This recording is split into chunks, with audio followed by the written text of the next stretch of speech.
अपनी सवारी कितनी થઈ ગઈ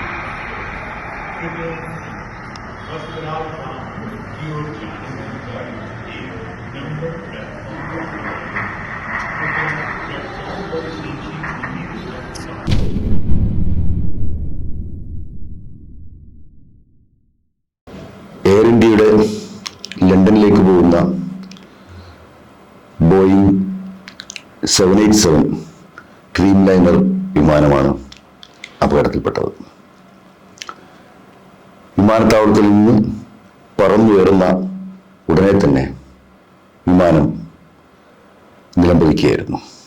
അത് മെഡിക്കൽ കോളേജിലെ അഹമ്മദാബാദിലെ മെഡിക്കൽ കോളേജിലെ ഹോസ്റ്റലിൻ്റെ മുകളിലേക്കാണ് അത് പതിച്ചത്. അവിടെ ഉണ്ടായിരുന്ന കുട്ടികളും മരണപ്പെട്ടിട്ടുണ്ട്. യഥാർത്ഥ മരണസംഖ്യ എത്രയാണെന്നുള്ളത് വരും ദിവസങ്ങളിലെ അറിയാൻ സാധിക്കുകയുള്ളൂ.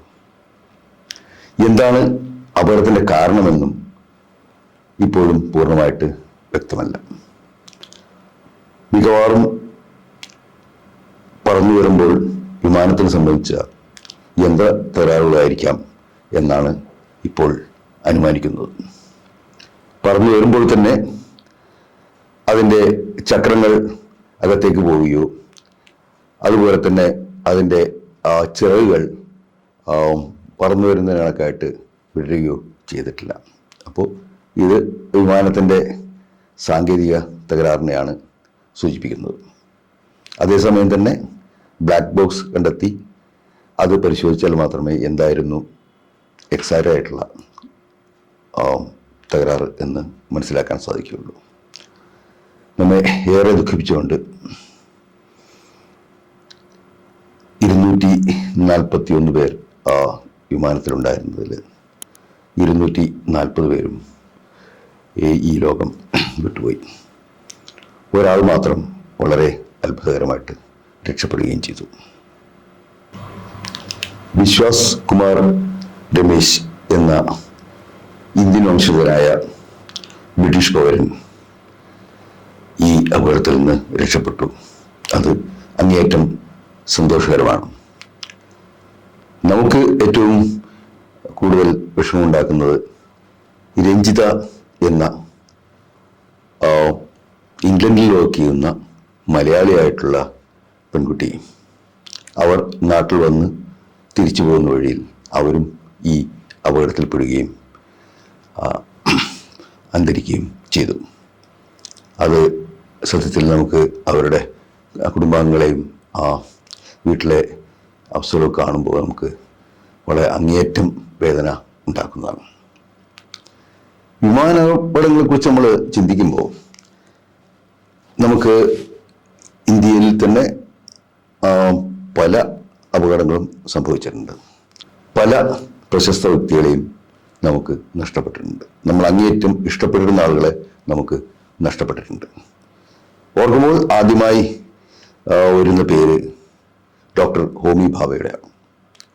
ഇന്ത്യയുടെ ബഹിരാകാശ ഗവേഷണത്തിൻ്റെ പിതാവ് ആയ അദ്ദേഹം 1966 ഒരു വിമാനാപകടത്തിലാണ് നമ്മെ വിട്ടുപിരിഞ്ഞത്. അത് നമ്മുടെ ബഹിരാകാശ ഗവേഷണ രംഗത്ത് വലിയ നഷ്ടങ്ങളുണ്ടാക്കി. അതുപോലെ ഓർക്കുമ്പോൾ നമുക്ക് അനേകം രാജ്യം ഇഷ്ടപ്പെട്ടിരുന്ന, അതുപോലെ നമ്മളേവരും ഇഷ്ടപ്പെടുന്ന ധാരാളം ആളുകൾ ഈ ഇത്തരം അപകടങ്ങളിൽ നമ്മെ വിട്ടുപിരിഞ്ഞിട്ടുണ്ട്. മലയാളത്തിലെ യുവ അഭിനേത്രി, ഏവരെയും മനം കവർന്നിരുന്ന റാണി ചന്ദ്ര, അവർ 1976 ബോംബെയിലെ ഒരു പ്ലെയിൻ ക്രാഷിലാണ് അന്തരിക്കുന്നത്. മലയാള സിനിമയിൽ സ്വന്തം സാന്നിധ്യം തെളിയിച്ചുകൊണ്ടിരുന്ന, സംസ്ഥാന അവാർഡ് ലഭിച്ചിട്ടുള്ള റാണി ചന്ദ്ര ഒരു നൃത്ത പരിപാടിക്കായി ഗൾഫിലേക്ക് പോകുന്ന വഴിയിലാണ് ഈ അപകടം സംഭവിക്കുന്നത്. നമ്മുടെ മലയാള സിനിമയ്ക്ക് അത് വലിയൊരു നഷ്ടമായി മാറുകയും ചെയ്യുന്നത്. താരുണി സച്ദേവ് എന്ന കൊച്ചുകുട്ടിയെ നമുക്കെങ്ങനെയാണ് മറക്കാൻ കഴിയുക? ധാരാളം പരസ്യ ചിത്രങ്ങളിലൂടെ, രസനയുടെ പരസ്യത്തിൽ കരിഷ്മ കപൂറും ഈ താരുണി സച്ദേവ് എന്ന കൊച്ചുകുട്ടിയും ചേർന്ന് അഭിനയിച്ചിട്ടുള്ള ആ പരസ്യ ചിത്രം നമ്മുടെ എല്ലാവരുടെയും മനം കവർന്നിട്ടുള്ളതാണ്. അതുപോലെ തന്നെ മറ്റു കോൾഗേറ്റിൻ്റെ പരസ്യത്തിൽ, അതുപോലെ ICICI ബാങ്കിൻ്റെ പരസ്യത്തിലൊക്കെ അഭിനയിച്ചിട്ടുള്ള ആ കുട്ടി പിന്നീട് സിനിമകളിലും, മലയാളത്തിൽ തന്നെ സത്യം, വെള്ളി നക്ഷത്രം എന്നീ സിനിമകളിൽ ആ കുട്ടി അഭിനയിച്ചിട്ടുണ്ട്. പിന്നീട് അമിതാഭ് ബച്ചനോടൊപ്പം പാ എന്ന ചലച്ചിത്രത്തിൽ ആ കുട്ടി യുടെ പെർഫോമൻസ് നമുക്ക് മറക്കാൻ പറ്റില്ല. ആ കുട്ടി 14-ാമത്തെ വയസ്സിലാണ് നേപ്പാളിൽ ഒരു വിമാനാപകടത്തിൽ നമ്മെ വിട്ടുപിരിയുന്നത്. ആ കുട്ടിയുടെ ഓർമ്മ എപ്പോഴും നമുക്കൊരു വേദനയാണ്. നിഷ്കളങ്കയായ ഒരു കൊച്ചുകുട്ടി. ആ കുട്ടി ഇന്ത്യയുടെ തന്നെ മനം കവർന്ന ഒരു ബാലതാരമായിരുന്നു. ആ കുട്ടി നേപ്പാളിൽ കുട്ടിയുടെ അമ്മയോടൊപ്പം തന്നെ ഒരു എയർക്രാഫ്റ്റ് അപകടത്തിലാണ് നമ്മെ വിട്ടുപിരിയുന്നത്. അതുപോലെ തന്നെ കന്നഡ ആക്ട്രസ്സായ സൗന്ദര്യ മലയാള സിനിമകളിലും അവർ അഭിനയിച്ചിട്ടുണ്ട്. അതുമാത്രമല്ല, അവർ അഭിനേത്രി മാത്രമായിരുന്നില്ല, അവർ സിനിമകൾ ഡയറക്റ്റ് ചെയ്തിട്ടുണ്ട്, നിർമ്മിച്ചിട്ടുണ്ട്. ആ രീതിയിൽ സൗത്ത് ഇന്ത്യയിലെ ഒരു പ്രധാനപ്പെട്ട ആക്ട്രസ്സായ ഒരു അഭിനേത്രിയായിരുന്ന സൗന്ദര്യയും ഇതുപോലെ ഒരു വിമാനാപകടത്തിലാണ് നമ്മെ വിട്ടുപിരിയുന്നത്. അനേകം പേർ, നമ്മൾ ഓർക്കുന്ന അനേകം ആളുകൾ ഈ രാജ്യത്ത് പല വിമാനാപകടങ്ങളിലും നമുക്ക് നഷ്ടപ്പെട്ടിട്ടുണ്ട്. ഇന്ത്യയുടെ ചീഫ് ഓഫ് ഡിഫൻസ് സ്റ്റാഫായിരുന്ന ബിപിൻ റാവത്ത്, അദ്ദേഹം 2021 ഒരു ഹെലികോപ്റ്റർ അപകടത്തിൽ കുന്നൂരിൽ വെച്ചാണ് അന്തരിക്കുന്നത്. ആ അപകടം സത്യത്തിൽ നമ്മുടെ രാജ്യത്തെ ഞെട്ടിക്കുക തന്നെ ചെയ്തു. ഇന്ത്യയുടെ സർവ സൈന്യാധിപനായിട്ടുള്ള അദ്ദേഹം വിമാനം ഒരു മഞ്ഞിൻ്റെ കുരുക്കിൽപ്പെട്ട് മലയിലിടിച്ചാണ് അദ്ദേഹം നമ്മെ വിട്ടുപിരിയുന്നത്. അത് യഥാർത്ഥത്തിൽ ഇന്ത്യൻ സൈന്യത്തിന് തന്നെ വലിയൊരു നഷ്ടമായിരുന്നു. ബിപിൻ റാവത്തിനെ പോലെ അത്രയും മികച്ച ഒരു സൈന്യാധിപനെ നമുക്ക് വിമാനാപകടത്തിലാണ് നഷ്ടപ്പെട്ടത്.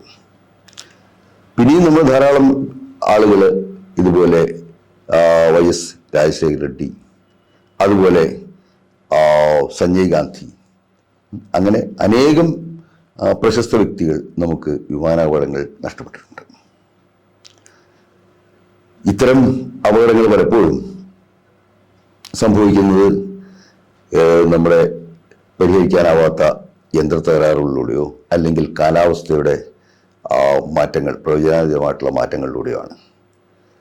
അത് ഒരു പരിധിവരെ നമുക്ക് തടയാൻ സാധിക്കുമെങ്കിലും ഇത് പല ഘട്ടങ്ങളിലും നമുക്ക് മുൻകൂട്ടി കാണുവാൻ സാധിക്കാതെ പോവുകയാണ്.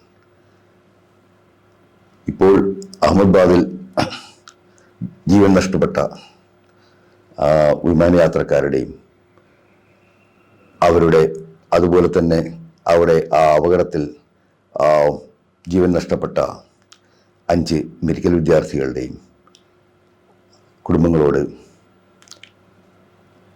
അവരുടെ ദുഃഖം പങ്കിടുവാൻ മാത്രമേ നമുക്ക് സാധിക്കുകയുള്ളൂ.